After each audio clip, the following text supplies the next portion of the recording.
Бирок мен көп эркектерди мага жалко. Чын жүрөгүмөн мен силерге мындай аябай капамын. Мындай силерге мындай болуп аткан жашооңорго мындай бир аябай бир кээде мындай кыжалат болуп кетем да. Daarатсыз тамак жесиңер. Daarат деген өмүр билбейсиңер силер. Гусул эмне экенин билбейсиңер. Ушул нерсе мындай аябай капа кылат да. Аялыңарга момундай колдон шлак берип койгонсуңар.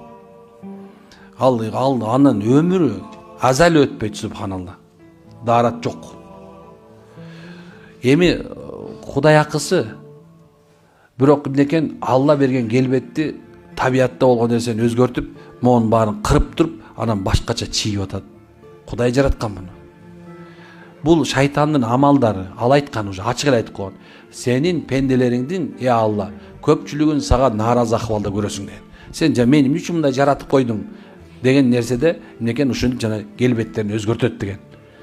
Келбет өзгөртүү бул өзү жакшы нерсе эмес. Мен азыркы эркектерди түшүнүп атам да. Натуральный кыз керек дегендерчи. Мага көп айтат, үйлөнбөсүң, натуральный кыз жок дейт да.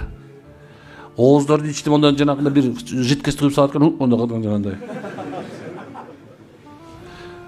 Башка жактарда да куюп салат экен муну. Эми айланайындар ай. Кудай жараткан.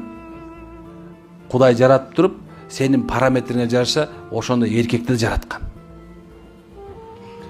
Эч качан алыс кетпейсиң, субхана. Өзүң тим эле канча эме болсоң деле, укмуш жасалып алган болсо, бала төрөлгөндө сендей эле төрөлөт да кайрачы. Мындай чоготто. Эмне дегендер бар эми?